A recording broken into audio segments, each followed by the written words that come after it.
Hoje nós temos muito malformações devido à consanguinidade. São animais, a rã touro veio para o Brasil na década de 1930 e depois não teve mais repovoamento de matrizes. Nós não temos matrizes. Eu falo, nós não temos matrizes, nós temos reprodutores, porque matrizes que garantem a origem da espécie em si, nós não temos no Brasil. São decorrentes todos daqueles 30 casais que entraram em 1930. Então você tem muita consanguinidade, muito má formação, dos mais variados tipos, pernas, olho, cabeça, coluna vertebral. Seria até vantagem, por exemplo, um membro a mais. Então uma rã com 5 pernas, você está tendo aí, com 3 pernas, uma rã com 3 pernas, você está tendo 50% a mais de produção de coxa de rã, que é o mais comercializado. Então é vantagem, seria vantagem você ter rã de 3 pernas. Só que você pode ter um caso de você ter rã sem perna. Então nós temos que tomar muito cuidado com isso. Lá em cima, uma formação de olho, lá membros suplementares na mão, então 4, 5 braços, né, 3 direito, 2 esquerdo, manifestações neurológicas, que a gente ainda não sabe exatamente o que é, mesmo fazendo histologia em cortes paralelos, seriado do sistema nervoso central, a Cristina não vê alguma alteração significativa, o que possa ser. E qualidade nutricional. A ração não está preparada para rã. Usa-se ração para peixe carnívoro. Peixe tudo bem, só que a rã, por excelência, é carnívora. Numa ração comercial, você tem mais de 70% de farelo de soja, que é proteína vegetal. A rã não está preparada para digerir proteína vegetal. Ela tem um intestino curto preparada para proteína animal. Só que proteína animal é muito pouca na ração. Então você tem problemas de fígado extremamente graves. A cor do fígado normal é a mesma para todo animal, é aquele vinho escuro. Mas lá nós encontramos de cor branca, amarela, preta, cinza, verde. Então a gente tem ali um monte de cor decorrente de lesões dessa má qualidade nutricional. Às vezes você pega uma bula de uma ração, aí está lá, componentes, farinha de soja, farelo de arroz, farelo de trigo, eventuais substitutos, crisálida, que é do bicho da seda, palha de arroz, palha de milho.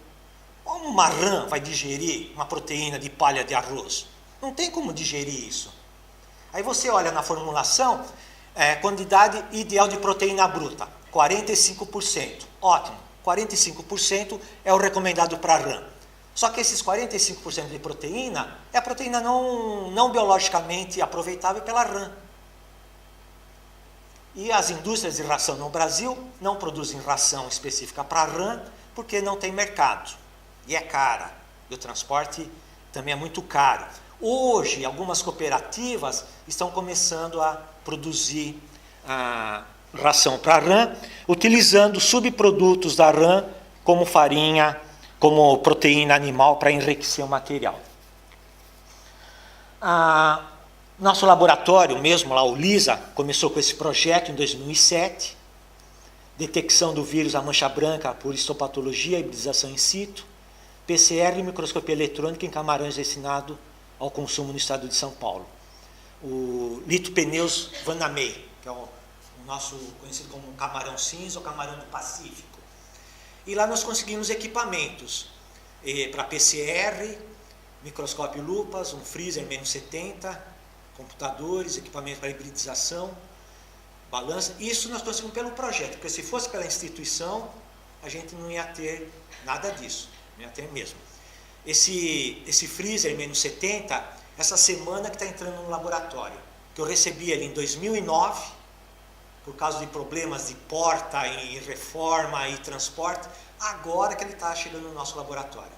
Não sei se chegou, era para chegar ontem. Preciso conversar lá com a Cristina para ver se conseguiram entregar ele lá. Então isso é a doença da mancha branca no camarão, Eu não sei se aqui vocês têm contato com essa doença ou não. Começou no estado de Santa Catarina, acabou com a produção de camarão. O tumulto, a briga do Ministério da Agricultura, foi que quem fez o diagnóstico foi um especialista americano. Então o Ministério da Agricultura ficou louco da vida de subir pelas paredes, porque saiu material contaminado sem ele saber. E aí a OIE, Organização de Saúde Animal, proibiu o Brasil de exportar camarão e o Ministério da Agricultura não estava nem sabendo. Então foi um tumulto. E nós não conseguimos trabalhar com camarão. Nós fizemos toda a infraestrutura, não como para fazer, mas como um treinamento. Aprender a utilizar o PCR, aprender a utilizar a hibridização in situ, porque a gente tinha antissoros, tinha os anticorpos, tinha as sondas já comerciais para isso, facilitaria o nosso diagnóstico. Mas nós só trabalhamos com camarão, poucos camarões, que não conseguimos trazer camarão para o estado de São Paulo contaminados. Não porque o estado de São Paulo proibiu a entrada, o estado proibiu. A Secretaria da Agricultura entendeu nosso princípio e autorizou, mas por questões burocráticas do Ministério da Agricultura. No fim, tínhamos alguns camarões lá e conseguimos trabalhar, desenvolvemos uma hibridização in situ, a histopatologia, e aí a gente começou com essas novas técnicas, com essas novas metodologias técnicas de coloração, imunohistoquímica, a microscopia eletrônica com imunoquímica, com imunoaglutinação, com partículas de ouro, aí a gente adaptou para outras doenças, inclusive outras espécies animais. Isso é o nosso hibridizador DACO. Nós trabalhamos com o procedimento dele padrão para teste, que é células de câncer humanas. Então eles te dão um kit, para você testar se a hibridização está funcionando, eles te dão um kit de lâminas de células de câncer humano. E nós acompanhamos essas lâminas junto com o nosso material e deu certo. No final, a hibridização revelou as células alteradas, né, pelas sondas, e o nosso material também apresentou os mesmos sinais. Então, deu certo. Então, essa é a metodologia que a gente está fazendo, com algumas variações em determinados pontos da hibridização, como tempo de peroxidase, tempo de revelador da biotina, tempo de lavagem após a utilização das sondas, e a gente vai mudando esses tempos e está dando certo. A hibridização no hepatopâncreas, então as áreas de castanho mais escura são onde você tem o DNA do vírus, que foi revelado pela biotina que foi utilizada, que são sondas marcadas com biotina. A sonda localiza o DNA, a biotina está fixada, aí você procura a biotina. Então, na verdade, você está procurando a biotina ligada ao DNA do agente. Então, a gente está conseguindo fazer isso. Fizemos na mancha branca, no circovírus suíno e no TGA de suínos. A gente está fazendo a hibridização e está funcionando direitinho. Esse foi um trabalho decorrente da visualização do vírus, a mancha branca, com técnicas de microscopia, né, por imunoeletromicroscopia, e imunocitoquímica por microscopia eletrônica. Então, está uma técnica que está funcionando bem. A gente já está se utilizando em outros vírus de outras espécies animais, também está funcionando. Aí o vírus, né, da mancha branca foi as primeiras imagens por microscopia eletrônica desse vírus, feita no Brasil através do laboratório de microscopia eletrônica que a gente trabalha associado. Técnica de marcação de ouro coloidal. Então esses pontinhos mais escuros é o ouro agregado ao vírus através do anticorpo. Então essa técnica já está bem evidenciada. Esse foi o segundo projeto que nos trouxe outros equipamentos, que é a pesquisa da quetridomicose em rantouro, Litobates catesbiano. Era a antiga rana catesbiana, depois teve uma mudança de nomes, passou a ser o Litobates, proveniente de ranais comerciais e anfíbios silvestres capturados nos recintos de criação comercial. No Brasil, a única rã criada comercialmente é a rã americana, a rantoura americana, ou também conhecida como rã gigante americana, que por causa do seu tamanho. Ela se adaptou tão bem no Brasil, em questão de temperatura, de produtividade, de reprodução, que é a única criada, e também os nossos institutos ambientais não permitem a criação de rãs nativas. Dependendo da situação, sim, mas normalmente para uso comercial, nossas rãs nativas é proibida a sua criação. E nós temos rã grande também, que nem a rantoura americana. A rã pimenta também é uma rã enorme, que chega a quase 400 gramas. Os reprodutores da rã touro chegam até 500 gramas. O abate delas é feito ao redor de 250 gramas. Nesse projeto, a gente já está trabalhando, já temos 2 trabalhos publicados com pessoal que trabalha com esse vírus, com esse fungo, que é a Jace Langkor, o Peter Daszak, o Timothy James. Então são esses que são os especialistas mundiais nesse fungo, e a gente trabalha em colaboração. O IAT, que é considerado o maior pesquisador em patologia de anfíbios do mundo, da Austrália, a gente tem um contato profissional. Não quer dizer que eu seja amigo do sujeito, para no ombro dele assim, mas a gente fala que conhece eles. Esse Peter Daszak, ele está sempre no Discovery Science, falando de doenças emergentes. Então, quando ele aparece na televisão, eu chamo meus filhos, eu falo, ó, eu e esse cara aí somos assim, ó. Esse cara somos assim. E a gente conhece. Então, essa é a presença do vírus, sempre na área queratinizada dos anfíbios. Nos girinos é na boca, nos animais metamorfoseados, no dorso e entre os dedos. Você tem uma dermatite, uma dermatose, né, proliferativa. Você tem um aumento muito grande da pele, da submucosa, com vacúolos, esses espaços brancos, que lembram a presença indicam a presença do fungo. Nos girinos, a presença é indicada, ele fica branco, normalmente ele é preto, onde eles têm os seus dentículos. A presença do fungo fica um aspecto branco, que é indicativo da presença do fungo. Ali é um anfíbio normal, dá para ver que é tudo escuro, e quando ele está com fungo, ele fica branco, você não vê aquela pigmentação escura. Em cima, há algumas bocas despigmentadas.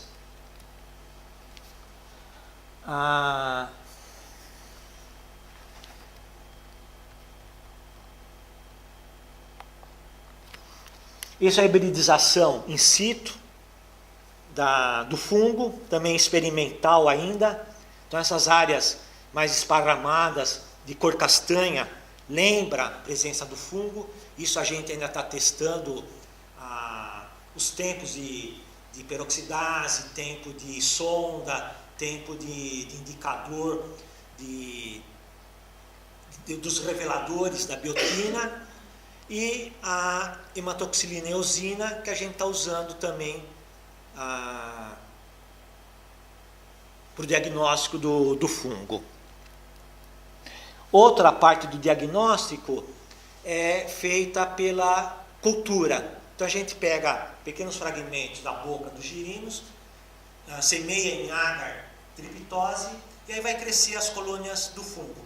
Ela é caracterizada, ela não é um fungo filamentoso, é um fungo globoso, e você tem os zoósporos, que são os esporos, movimentação muito típica. Então Então, você olhando essas colônias sob a lupa, você vê os hóspedes se movimentando ao redor da colônia. Então, isso é indicativo, praticamente, é o fungo pelo seu ambiente. Aqui tinha um filme que mostrava a movimentação do fungo, mas como o computador que eu trouxe não tem o programa para evidenciar, né, o vídeo, não vai aparecer. E para variar, sempre em véspera de viagem, o teu computador dá problema. Então você tem que trazer um emprestado, e esse emprestado não tá todo preparado para você quiser utilizar. Mas você vê a movimentação dos esporos, isso é extremamente fácil. Isso são as colônias, então colônias globosas,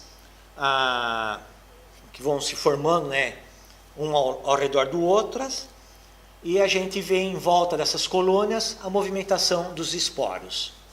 Isso já é cultura nossa lá do laboratório. O que caracteriza esse esporângio é essa abertura, esse apêndice de descarga, que é essa pontinha, em que os esporos são eliminados. Então isso é extremamente característico. Você vê nessa estrutura globosa, você vendo essas apêndices de descarga, e você vê nos esporos se movimentando, a gente já identifica como fungo Chytridium.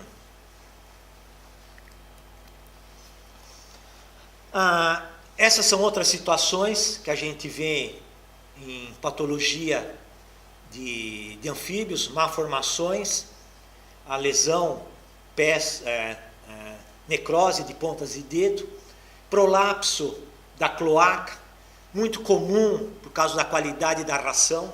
Então, dependendo da ração, essa ração não é digerida contendo, o intestino entra em movimentos peristálticos anormais, você tem ruptura do intestino, você tem a estenose, você tem a prolapso de cloaca, que leva a contaminações secundárias e à morte. O controle é na base da alimentação.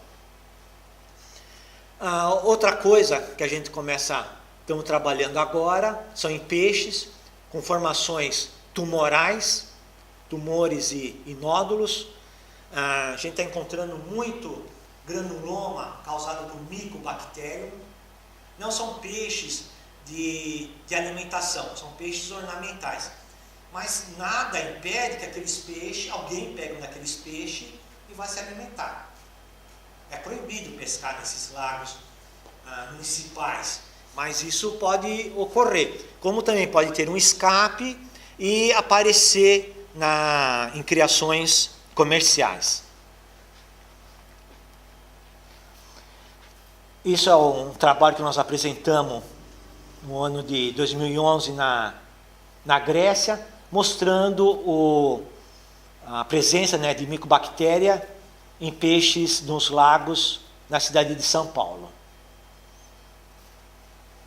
Bastante, uma ocorrência em torno de 15 a 20% mais ou menos desses peixes que nós examinamos, com granulomas, e a evidenciação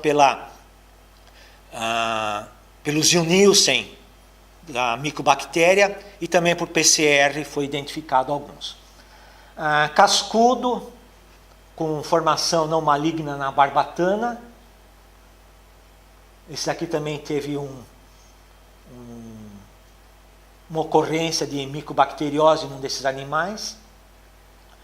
São peixes ornamentais. A tilápia, esse já era um caso, uma criação comercial muito grande. Nós encontramos Plesiomonas shigeloides, com todo um quadro característico, junto com outro laboratório que coopera com a gente, o Laboratório de Bacteriologia Geral.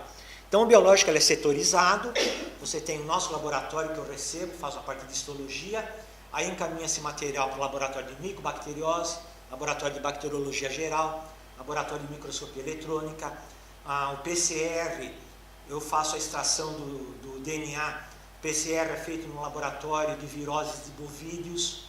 Então a gente tem uma integração muito grande entre os laboratórios na conduta desse material. A gente não depende somente de uma instalação física.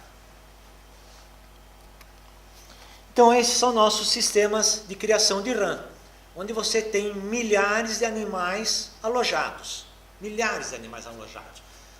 Você tem um sistema de semisseco, que só tem uma pequena piscina, depois a parte é seca, onde os animais têm um abrigo e se alimentam, junto com plantas aquáticas. Então, para tirar esses girinos aí é uma briga danada, que você tem que retirar toda a planta e retirar todos os girinos. Mas o criador vê que os animais estão crescendo bem, ele vai deixar ir. Ele deixa ir, vai crescendo. Sistema inundado, em que os animais ficam o tempo todo na água, ficam o tempo todo, conforme os animais vão crescendo, vai aumentando essa altura, essa lâmina de água, eles ficam o tempo todo nadando. Bandeja vibratória, em que a ração fica se mexendo para atrair as rãs. E sistema híbrido. Os criadores misturam um, mistura outro, mistura um e vai vendo. Aí eles perguntam, qual que é o melhor sistema de criação? Aquele que lhe dá animais que você espera bater num determinado tempo. Teu sistema, depois de 4, 5 meses, os animais estão alcançando peso ideal para abate? Estão com uma mortalidade elevada? Não. Então, mantenha um sistema.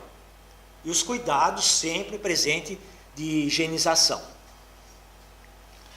Em caso do ranavírus, que é um vírus também muito agressivo para anfíbios, você entra num tanque desses aqui, em uma semana ele vai matar esses milhares de animais. Então você tem que ter um cuidado muito grande com a higienização e o manejo. Alguns aspectos de lesões: o fígado totalmente alterado, todo manchado, o rim em ferradura, que a rã tem 2 rins junto às colunas, separado e compridos. Nesse rim em ferraduras, ele forma que nem um glóbulo. E também você tem toda uma alteração hepática, com lesões hepáticas. Edemaciados, praticamente nesse... Deixa eu mostrar aqui, fica mais fácil. Isso aqui seria o fígado. Ele era que nem uma nós conhecemos como balão de gás, uma bexiga cheia de água. Era que nem fosse uma bexiga de borracha plástica cheia de água. Esse era o fígado do animal, decorrente também de lesões renais. Praticamente o rim não existia mais. E malformações de olho. Isso a gente costuma... Isso não ocorre acometendo um volume muito grande de animais. São situações de poucos animais, mas sempre presente. Lesões de pele, aquela lesão, não sabemos o que ocorreu. Fizemos análise histológica, você tem uma degeneração da epiderme, mas não soubemos exatamente a causa. Uma das que pode ocorrer é o uso de hipoclorito de sódio diretamente nos animais. O criador liga para você: que desinfetante eu uso? Você usa o hipoclorito de sódio, a água sanitária. Tá bom. Aí ele pega um frasco, tira a tampinha, vai lá no ranário e começa a espirrar. Então aquele hipoclorito de sódio caindo em cima do animal vai causar isso, que não foi esse caso. Nós já tivemos lesões semelhantes causadas por isso. O hipoclorito rói o animal. Basicamente ele rói. Aí ele falou que não está dando certo, os animais estão morrendo. Aí você pergunta, como é que você fez? Aí eu fiz assim. Aí você, um momentinho, põe o telefone do lado, dá um pouquinho de risada e volta a falar sério, com ele. E isso aqui, como eu já falei, né, o prolapso de cloaca, por causa da qualidade nutricional. E canibalismo, aquelas lesões a nível da cabeça, são tentativas de canibalismo. A rã é canibal. Ela evoluiu na sua evolução genética sendo canibal. Então, se ela está vendo uma rãzinha do lado ali, ela vai tentar comer. Eu já tive situações que o criador ligou, dizendo que estava aparecendo um monte de rã de 6 pernas na propriedade dele. Mas como você sabe? Não, o meu caseiro me ligou dizendo que está acontecendo isso. Então você vai, começa a história, são tentativas de canibalismo. A rã tenta escapar, ela escapa, mas fica lesão na cabeça, contaminação secundária, que pode levar à morte. E às vezes ela não consegue engolir, então ela acaba, dependendo do tamanho, as duas acabam morrendo.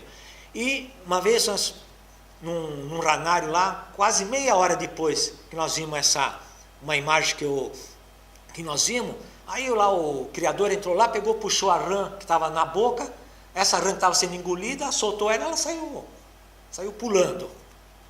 Então, a rã touro é extremamente resistente. Ela vai morrer quando a situação de agressão é extremamente forte. É extremamente forte. Então, em uma situação de agressão forte, você pode controlar qualidade da água, qualidade do piso, qualidade sanitária, qualidade nutricional. Isso são situações que você pode dar um jeito. Então, há sempre a possibilidade de se evitar essas mortalidades. Mas nem tudo é flores. Aí a gente está numa coleta junto com o Instituto de Pesca, com o projeto FAPESP, fazendo um levantamento de fauna de peixes em rios e locais preservados e com produção agrícola, para saber como é que está essa situação. No caso da rã touro, que dizem que é um animal invasor e altamente agressivo no ambiente que ele escapa, não foi encontrado nenhuma rã touro solta. Existe uma série de normas, de equipamentos antifugas para evitar que a rã fuja para a natureza, como também para evitar que as rãs silvestres adentrem no ranário. Porque elas vão ali, elas têm um ambiente protegido, têm um ambiente com alimento, têm um ambiente controlado, então elas entram dentro do ranário. Quando você fala com um ambientalista que as rãs de fora também entram no ranário e não fogem, eles não acreditam nisso. Imagina, como que uma rã vai entrar ali, ela está saindo do seu ambiente, e a gente já levou pessoal em ranários grandes para mostrar que lá dentro tem rãs nativas que estão entrando ali e vivem ali. Tem água, tem comida, tem proteção, elas não vão embora. E a rã touro, uma vez um criador disse, é uma rã bobona. Se ela escapa para a natureza, ela não está preparada para fugir de predadores. Então ela é capturada muito fácil. Então não existe toda essa celeuma, toda essa briga, esse clima de terror que é criado em relação à rã touro nos seus ambientes. Aqui na Europa está proibida a criação da rã touro. Em alguns países da América Latina também estão proibida a criação da rã touro, mas no Brasil é criada, ela é cercada, não existe fugas em massa de rã touro, existe quando você tem problemas de inundações. Vários ranários já tiveram problemas, uma enchente muito grande, transborda os tanques, esses animais acabam escapando, uma ou outra situação.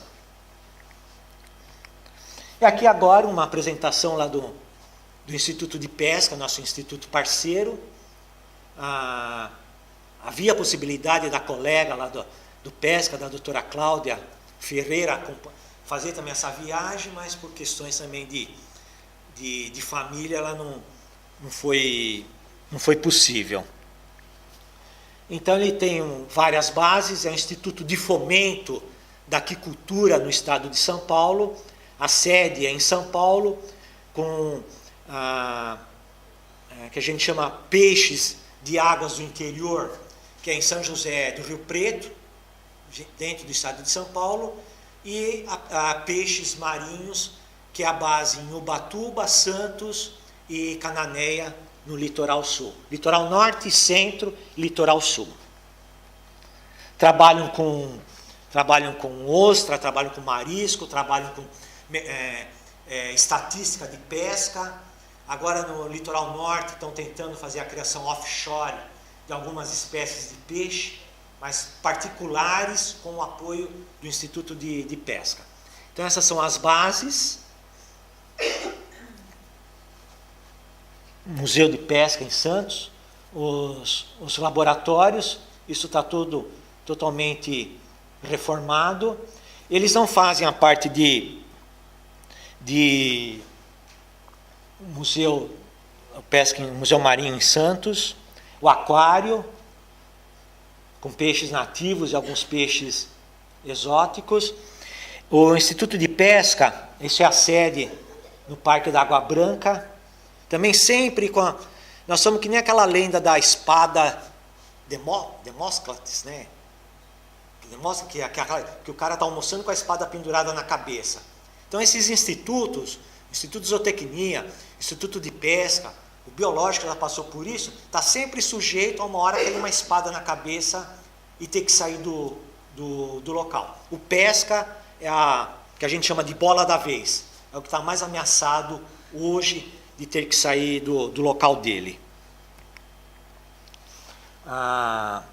O biológico e o pesca tem pós-graduação. Agora o biológico começou também o doutorado, esse é o primeiro ano de doutorado, e temos também a parte de pós-graduação, e também tem bolsas para pós-doutorado com o Ministério da Educação e Cultura. A parte de estatística, né, de peixes,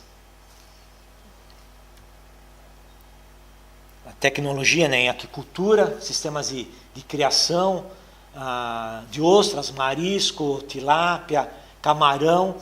Trabalha muito com o camarão gigante da Malásia, um Macrobrachium. Também teve uma época no estado de São Paulo, vários criadores começaram, mas também questão de mercado, questão de custo, diminuiu bastante. Hoje praticamente não tem mais nada.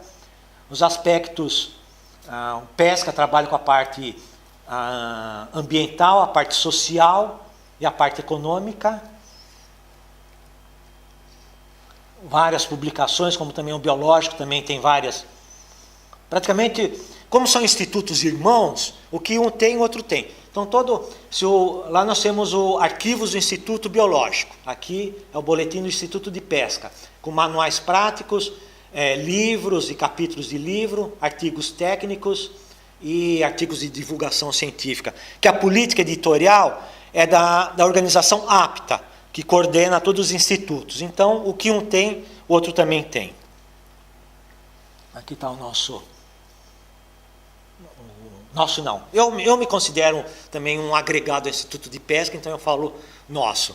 Como o pessoal do Pesca também considera muito com o biológico.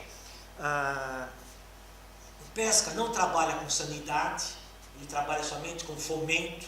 Agora que eles estão começando um pouco de sanidade, controle sanitário, então toda a parte de pesquisa, de diagnóstico, é o biológico que faz. O material pode até entrar pelo Pesca, mas o Instituto de Pesca encaminha para o biológico. Como alguém perguntar para mim como é que eu faço para criar rã, eu passo as informações, não, você vai falar com o Instituto de Pesca. Para a gente não entrar uma área de outra, já teve situações de ciúme, já teve situações de bloqueio, já cheguei a ser bloqueado. Minha esposa já me acompanhou algumas vezes, cheguei em casa chorando, porque eu queria fazer alguma coisa, e a direção do Instituto do Biológico não queria, porque o Pesca achou que isso, o Pesca achou que aquilo.